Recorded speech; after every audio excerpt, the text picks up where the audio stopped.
Imagine the everyday coins slipping through your fingers at checkout. It seems common, even unremarkable.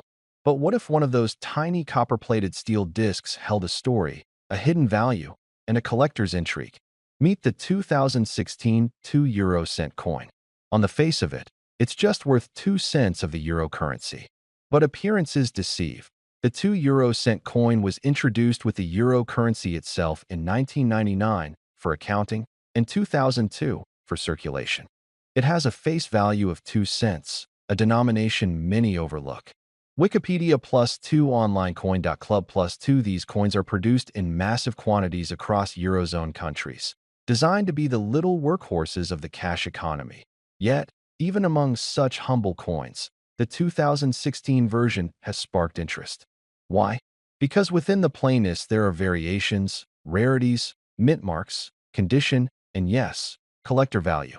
To understand this, we must first look at what the coin is and how it was made. The 2016 2 euro cent coin is composed of copper-plated steel.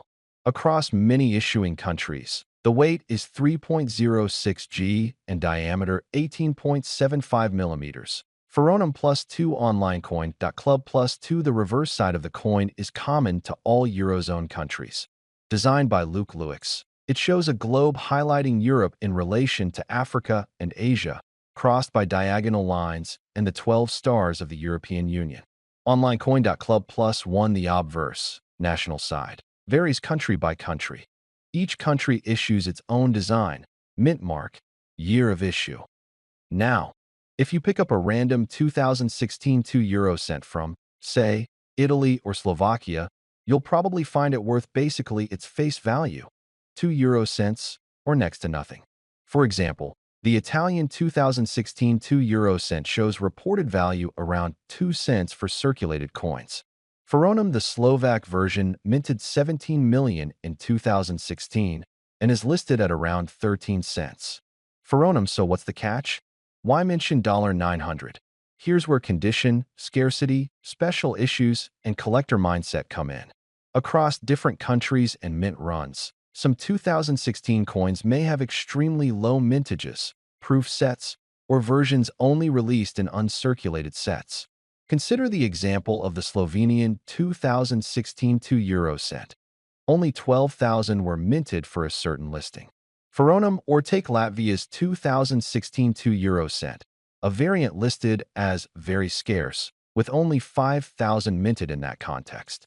Foronum, when a coin is that scarce, and if it's in pristine condition, perhaps never circulated, or in a special packaging, the value jumps dramatically beyond face value. Of course, these valuations are subject to collector demand, condition, authentication, and provenance. Collectors look for factors like mint mark, which mint produced it, whether the coin was part of a limited set, proof quality, a special finish not intended for circulation, and whether there are known errors or unusual features. On top of that, condition is everything. Even low mintage coins can be worth very little if they are scratched, circulated, or damaged. On the flip side, a scarce coin in gem condition can be worth far more. Many numismatic catalogs list the standard circulated 2016 2 euro cent for trivial amounts, but hint that rare variants are more valuable. The story becomes compelling. You walk through the change in your pocket, glance at that little copper coin, and you might wonder, is this just another 2C piece? Or is it one of the rare variants quietly ticking upward in value? That simple thought can spark excitement in coin collecting communities. People share posts like, "What coins are rare?"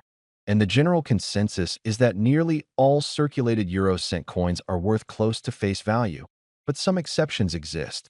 Reddit plus one. So how do you make sense of this for the 2016 2 euro-cent? Here are key steps. First, identify the issuing country and mintage number. If the mintage is extremely low, tens of thousands or less, then scarcity might be a factor.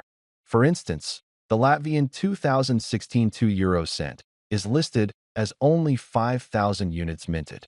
That's a red flag that it may be rare. Next, examine the coin's condition. Is it uncirculated, proof, part of a collector's set, free from marks? Third, check the mint mark. Which mint produced it? Some mints produce fewer coins or special sets. Fourth, verify authenticity. The coin should measure correctly, have expected features, correct composition and design, no obvious signs of tampering or plating. Fifth, check the recent market history. What are collectors actually paying for that exact variant in recent transactions? This is often the hardest to track because very rare coins may rarely appear. Once you've done that homework, if you hold a 2016 2 euro cent from a low mintage country in flawless condition, you could be looking at something much more than 2 cents. The intrigue comes when you imagine you stumbled upon one of these gems. Because of that potential, someone might list or sell such a coin at a dramatically higher price, expecting that a collector will pay for the rarity. That's how we can talk about a price like $900. Of course, $900 is not the norm for the average 2016 2 euro cent.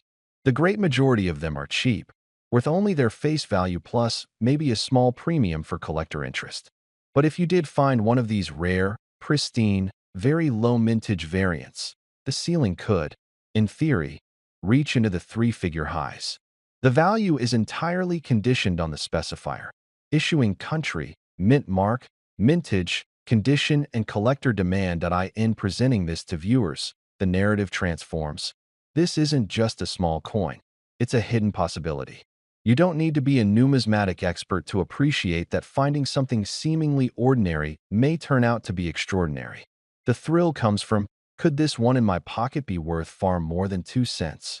It taps into curiosity, the treasure hunt mindset, and the idea that value sometimes hides in plain sight. In showcasing a coin like this on video or in content, you might show viewers how to inspect the coin. Look at the mint mark, check the year, examine the edge, look for proof shine, compare to standard circulated examples. You might educate about how regular circulation versus uncirculated or special issue coins differ. You could highlight how mintage numbers influence value. Tens of millions minted means low value. Only thousands minted means potential high value. You could also bring in stories of discoveries. People who found a rare variant among their change or inherited a coin from a collection and then researched its possible worth.